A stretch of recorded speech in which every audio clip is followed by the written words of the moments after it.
17th is the exact day of the resurrection, and the 17th has a very special meaning. Anyone know the meaning of the 17th? Oh, you got to read my book. You didn't get it yet, the divine code. Oh, I have a copy right here just to show you. Very proud of this because we worked so hard on this. This is literally 20 years. I want to tell you a little bit about 17. 17 is a combination of 5 and 12. 5 is grace, 12 is authority. That makes 17, right? What do you think grace and authority combined means? Victory. 7 plus 10. 7 is perfect, 10 is government, authority, justice. Perfect justice. That's called victory.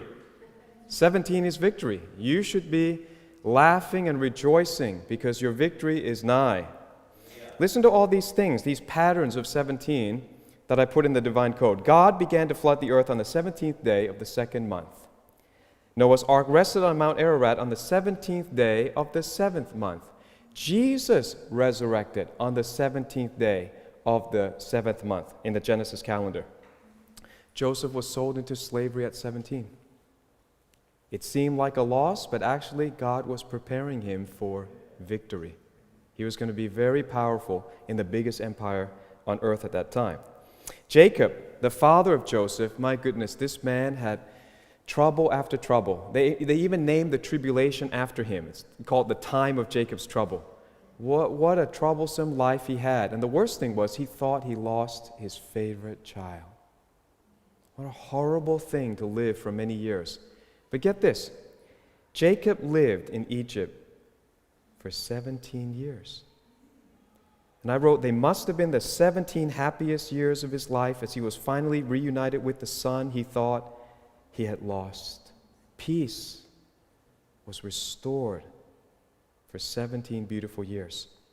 On the 17th of September, 1787, the U.S. Constitution was signed. I think this is a bigger day than the 4th of July. Not many people celebrate this. On the 17th, it happened.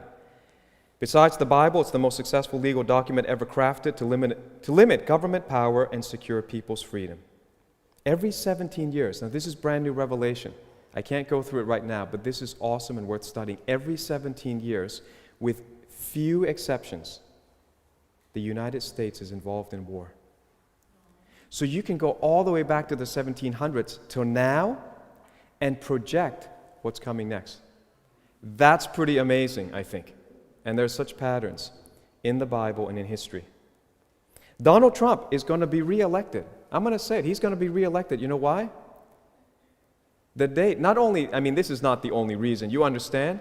There has to be a convergence of reasons, but I'm going to say this is pretty exciting. He's going to be reelected on the 17th of Heshvan 2020. So on the Gregorian calendar, it doesn't make any sense. You don't see any pattern. On the Gregorian calendar, it's going to be 3rd of November. People say 3rd of November. What's the big deal? But if you knew the Bible, if you knew the patterns, you see it's coming. Victory, justice is coming. Draining the swamp is coming. 17 things cannot separate us from the love of God. Did you ever count this? Romans chapter 8. I got this from Gordon Lindsay, the late Gordon Lindsay, founder of Christ for the Nations. Romans 8, count this. Who shall separate us from the love of God? Shall tribulation, or distress, or persecution, or famine, or nakedness, or peril, or sword? Yet in all these things we're more than conquerors through him who loved us. For I'm persuaded that, he continues, neither death, nor life, nor angels, nor principalities, nor powers, nor things present, nor things to come, nor height, nor depth, nor any other created thing, 17, shall be able to separate us from the love of God, which is in Christ Jesus, who rose again on the 17th. So you want to hear more about 17? It's the second biggest chapter in the book.